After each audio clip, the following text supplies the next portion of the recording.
Charles Bukowski wrote a varied catalogue of poetry, prose and novels, and while he didn't give a huge amount of writing advice, I've managed to find a few pearls of wisdom that I think we can learn from, so here we go. Number 1. I'm not one to look back on wanton waste as complete loss. There's music in everything, even defeat. There's music in everything is such a great way to look at the craft of writing. I'm also of the opinion that no writing is ever a waste of time, because if absolutely nothing else comes of it, you're an ever so slightly better writer for everything that you put down. There's an inbuilt imbalance in writing, I think. That's what it seems like to me sometimes anyway. You can really spend hundreds of hours writing a book for nobody to ever see it. That could be considered a waste.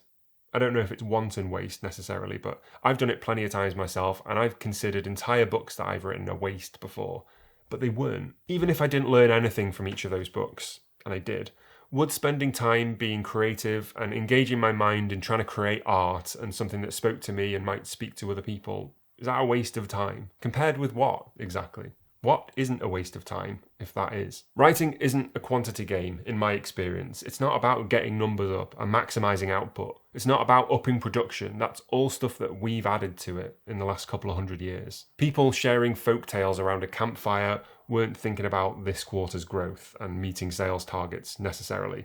They wouldn't have considered any story a waste. So I agree here, there is music in everything, and nobody ever composed a perfect symphony on their first attempt. Waste is part of the process. And that was all very abstract, I know. Let's get a bit closer to the actual writing in the next tip. By the way, if you're new here, I'm Kieran, I'm a writer and a freelance editor, and I love to help writers tell their stories while having fun doing it, so thanks for being here. Number 2. Writing isn't work at all, and when people tell me how painful it is to write, I don't understand it, because it's like rolling down the mountain, you know. It's freeing, it's enjoyable, it's a gift, and you get paid for what you want to do. Some days, I feel like this. Honestly, I don't talk about it a lot because I want this channel to be an encouraging place for newer or established writers who maybe are having a hard time, instead of a place where I just brag about stuff. But it's important to be honest. I wrote a story all in one day a while back, I keep talking about it, and I was on top of the world for the rest of that day. I liked what I'd written, and I felt for once like it actually made sense for me to have a YouTube channel talking about writing, and I rarely feel like that. That story came to me like rolling down a mountain, as Bukowski says. It just fit. It was freeing, and it was super fun to write, and I've got high hopes for that story. But then we get to the other 364 days of the year. Perhaps an exaggeration, but not by much. Those days of feeling slick and capable and in the zone are really few and far between for me, but they do happen. But they didn't come in my first year of writing, or in my second or third. And I don't say this to demotivate new writers, I say it because if it's not happening for you, if you don't feel great and on top of your craft, if you don't have those days yet, that's normal. They will come though. If you keep writing, if you keep engaging with learning how you approach stories and what you like to do and how you like to speak to readers with what you write, those days will come. And they'll make up for the other 364. But I also want to make the point that it's not just what you write on that one day when you're on fire that has value. Everything that you write does. And of the 364 days, you can be producing good work that you're going to like and have faith in.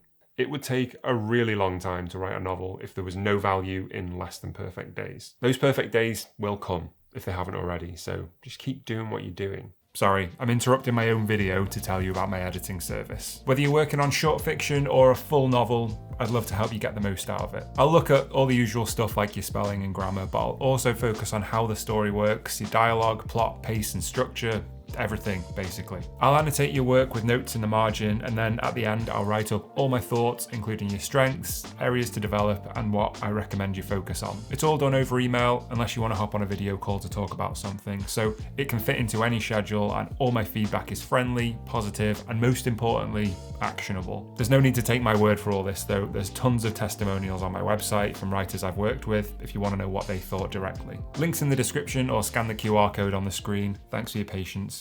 Back to the video.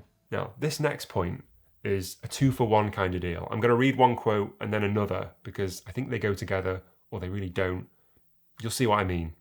Number 3, I figure if I can't write under all circumstances, then I'm just not good enough to do it. And number 4, the writing arrives when it wants to. There's nothing you can do about it. You can't squeeze more writing out of the living than is there. So hopefully you'll immediately see why I put these 2 points together. It's because they really demonstrate what I was saying before about some days feeling confident and some days wondering why you ever picked up a pen. And I don't hold these 2 points up next to each other to poke fun at Bukowski about how contradictory they are.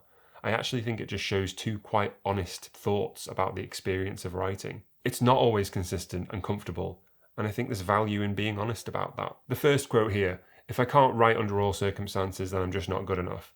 I feel like I recognise that. That feels like a thought I might have out of frustration when I'm trying to write something and it's just not happening. We all have those days where we rage quit a story or a novel chapter and just think, what's the point in any of this? If it's this hard, then clearly I'm not supposed to do it. The thing is though, nobody's supposed to do anything. We do it or we don't, and the only person who can decide that is ourselves. Writing can be frustrating, but I'm not going to tell you to push through that frustration, whatever it takes, boss yourself around or do the hard work. No. If you're frustrated and you want to quit for a while, give yourself some time. The work that I'm most proud of writing has very rarely come from me being hard on myself, but the work I'm least proud of might have. Like the second point says, the writing arrives when it wants to. And I've made this point a few times before in videos, and I always get comments from some people who for some reason seem really angry about a writing video. And they always say the same thing. No, if you want to be a writer and you want to be successful, you have to show up every day and be consistent and do it and write every day and push through it. Okay, cool, go ahead, man. It's always a man. But what do you mean by successful exactly? That whole constant grind thing might be true for some writers who are self-published, who are writing to market and analysing trends and putting out a book a month. But that's not me. Success in writing for me is making someone feel something, or nod their head, or forget about the outside world for a bit.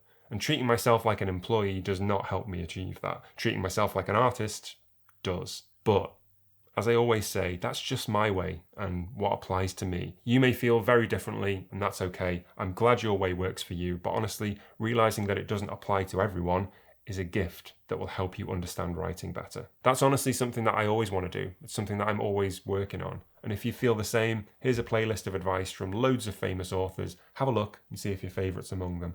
Thank you so much for watching as always, and happy writing.